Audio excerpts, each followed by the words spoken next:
Hi friends, welcome to our channel.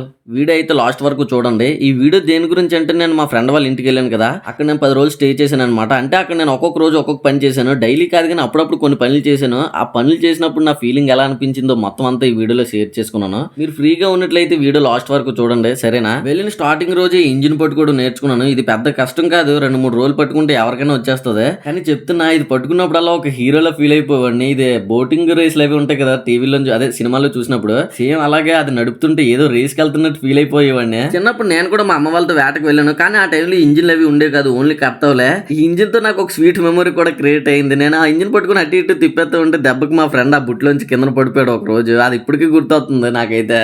ఇది 3వ రోజు అనుకుంటాను. ఒకసారి మా ఫ్రెండ్ వల ఎత్తుంటే వాడి దగ్గర వల తీసుకున్నాను వేస్తానని చెప్పి. అప్పుడు వాళ్ళ డాడీ కూడా ఉన్నాడు బుట్లోనే. ఈ వల్ల వేయడం అయితే కొంచెం కష్టం అనమాట. చిన్న వల్ల అయితే సింపుల్ గా వెళ్ళిపోతాయి. ఇవి బాగా చిక్కులు పడిపోయి ఉంటే మీరు చూడండి, మీకే కనిపిస్తుంటది వల అంతా ఎలా చిక్కులు పడిపోయి ఉన్నదా. ఆ వల ఎత్తినప్పుడు నాకు ఏమనిపించింది అంటే, వాళ్ళతో పాటు నీటిలోకి వెళ్ళిపోతానేమో చిక్కులు పడిపోయాను అనిపించింది. ఎందుకంటే అలా ఉండేది, కాలుకి కానీ చుట్టుకున్నది అనుకో టప్మ నీటిలో పడిపోతాను. ఆ వల ముందే చిక్కులు పడిపోయి ఉంటది. నాకు అసలు తిన్నంగా వల వేయడం రాదు. నేను ఇంకా ఎక్కువ చిక్కులు పెట్టేసేవాడిని. దాంతో పాటలు పాడుతుంటే మా ఫ్రెండ్ వాళ్ళ డాడీ వచ్చి వలది ఎలా వేయాలో క్లియర్ గా చెప్పాడు. దాంతో పాటు వల్ల కూడా అంటే ఆ చిక్కులు కూడా ఎలా తీయాలో చెప్పాడు. చూసినట్టు వచ్చేది కానీ ఒక 4-5 రోజులు కంటిన్యూస్ గా వలేసాం అనుకోండి, మనకు పక్క క్లియర్ గా తెలిసిపోద్ది. అంటే బాగా చిక్కులు ఉండడం వల్ల అయితే మనకి తెకమక అయిపోయి కంగారు అయిపోతూ ఉంటాం, ఎలా వేయాలని. మొత్తానికి ఎలాగైతే నేను వలదలడం నేర్చుకున్నాను. ఆ రోజు నాన్న పాటలు పడిన తర్వాత అయితే ఒక వలమోట సక్సెస్ఫుల్ గా నీటిలో వేసాను. ఇది 6th డే అనుకుంటాను. వల వేయడం నేర్చేసుకున్నాం కదా, వల ఎత్తేద్దాం రండి. నేను వల ఎత్తుతుంటే మా ఫ్రెండ్ ఒక లెక్కలో నవ్వుకునేవాడు. వల ఎత్తు తక్కువ, దాన్ని చింపేసేది ఎక్కువ. చేతుకున్న బ్రాస్లెట్ మాటికి చీటికి చిక్కుకుపోతూ ఉండేది దానికి.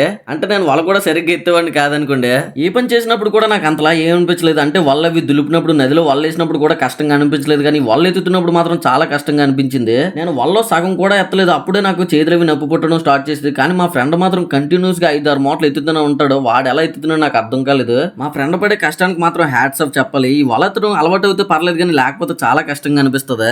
ఇది కూడా 6th డే. కరెక్ట్ గా నేను వల ఎత్తుతున్నప్పుడు ఈ బొచ్చు పడింది. ఎంత తొందరగా వల్ల నుంచి బయటికి తీసాను ఏంటని చూస్తున్నారా? నేను తీయలేదు, మా ఫ్రెండ్ బయటికి తీసి సెట్టేసి వీడియో తీయడానికి వెళ్ళిపోయాడు. నేను దాన్ని పట్టుకొని పోజులు కొడుతున్నాను. ఒకవేళ నేను కానీ తీయాలని ట్రై చేశాను అనుకోండి, సాయంత్రం వరకు ఆ బొచ్చు వల్లనే ఉంటది. నేను రావడమే ఇక్కడికి సరైన టైంలో రాలేదు. అంటే పెద్ద పెద్ద చేపలు పడే టైంలో వచ్చుంటే బాగున్నాను, కానీ చిన్న చేపలు ఇక్కడ తిన్నంగా పడట్లేదు. నేను వచ్చిన తర్వాత ఇలాంటి 4-5 చూశాను. ఇలాంటి పెద్ద చేపలు చూసినప్పుడు మాత్రం నేను చాలా ఎగ్జైట్ అయిపోతూ ఉంటాను. అవి చూడడానికి భలే ఉంటాయి. బొచ్చులు కూర వండుకుంటే టేస్ట్ చాలా బాగుంటది. ఇంతకీ మీరు ఎప్పుడైనా తిన్నారు లేదో కింద కామెంట్ చేయండి. ఇది వచ్చేసి 8th డే. ఈ రోజు మాత్రం మా ఫ్రెండ్ నాకు సరదా తీర్చేశాడు. తీసుకెళ్లి వలమూట్లన్నీ నాతో వేయించేసాడు. ఆ వల్లన్నీ వేసేసిన తర్వాత అయితే కత్తవ మండుతున్నాను. చాలా రోజులు అయిందన్నమాట. చాలా రోజులు కాదు, చాలా సంవత్సరాలు అయింది కత్తవ మండి. ఎప్పుడో చిన్నప్పుడు మండన. మొత్తానికి ఎలాగైతే అన్ని పనులు కొంచెంగా నేర్చుకున్నాను. ఫ్రెండ్స్, నేను ఇంటి దగ్గర ఖాళీగా కూర్చొని ఏం చేయాలా, ఎక్కడికి వెళ్ళాలా అని ఆలోచిస్తున్న టైంలో మా తరుణుడు గుర్తొచ్చాడు. వాడికి ఫోన్ చేసి ఇలా అక్కడికి రావాలనుకుంటున్నాను అని చెప్పగానే వెంటనే నా దగ్గరకు వచ్చేసాడు తీసుకెళ్ళడానికి. నేను ఇక్కడికి రావడానికి మెయిన్ రీజన్ ఏంటంటే యూట్యూబ్ వీడియోస్. కేవలం యూట్యూబ్ వీడియోస్ కోసం ఇక్కడికి వచ్చాను. ఫిషింగ్ అది ఎలా జరుగుతుంది మొత్తం అంతా మీకు తీసి చూపిద్దాం అనుకున్నాను. కానీ నా దరిద్రం ఏంటంటే నేను వచ్చిన టైంలోనే చేపలు పడలేదు. దానికి నేనేం చేయలేను కదా. కానీ వీలైనంత వరకు మీకు చూపించాలనుకునేది మొత్తం అంతా చూపించాను. దాంతో పాటు వీడియోలు కూడా అంత వైరల్ అవ్వలేదు. అయినా సరే వీడియోలు వైరల్ అవినా అవ్వకపోయినా సరే కంటెంట్ మాత్రం ఏదో ఒకటి పెడుతూనే ఉంటాను. వీడియోల విషయం పక్కన పెడేస్తే నేనైతే ఇక్కడ ఉండి చాలా అంటే చాలా బాగా ఎంజాయ్ చేశాను. ఉన్న తక్కువ రోజులు కానీ చాలా ఎక్కువ మెమరీస్ క్రియేట్ చేసుకున్నాను. ఎన్నో ప్రాబ్లమ్స్ ఉన్నాయి, కానీ ఇలాంటి వ్యూస్ చూసినప్పుడు అవన్నీ మర్చిపోతూ ఉంటాం. ఇలాంటి ప్లేస్ లో జీవితాంతం ఉండిపోవాలంటే కష్టం, కానీ ఇలా 10 days వచ్చి ఎంజాయ్ చేసి వెళ్ళిపోవచ్చు అంటే మాత్రం చాలా బాగుంటది. నేనైతే నేచర్ ని చాలా బాగా ఎంజాయ్ చేశాను. ఇటువంటి ప్లేసుల్లో ఉంటే మన మైండ్ చాలా పీస్ఫుల్ గా ఉంటది. ఇలాంటి ప్లేసులు చాలా అన్ని తిరిగి మీకు చూపించాలనుకుంటున్నాను. తప్పకుండా చూపిస్తాను కూడా. మీరు ఎప్పుడు నాకు ఇలాగే సపోర్ట్ చేస్తూ ఉంటారని అనుకుంటున్నాను. ఎలాగైతేనే ఈ ఫిషింగ్ టూర్ మొత్తం కంప్లీట్ అయిపోయింది కదా, నెక్స్ట్ టూర్ ఎక్కడికి వేస్తే బాగుంటది అనుకుంటున్నారు? దేశాలు దాటైతే మనం వెళ్ళలంగానే మన తెలుగు రాష్ట్రాలలో ఉన్న ఏ ప్లేస్ అయినా కామెంట్ చేయండి. తప్పకుండా అవన్నీ చూపించడానికి ట్రై చేస్తాను.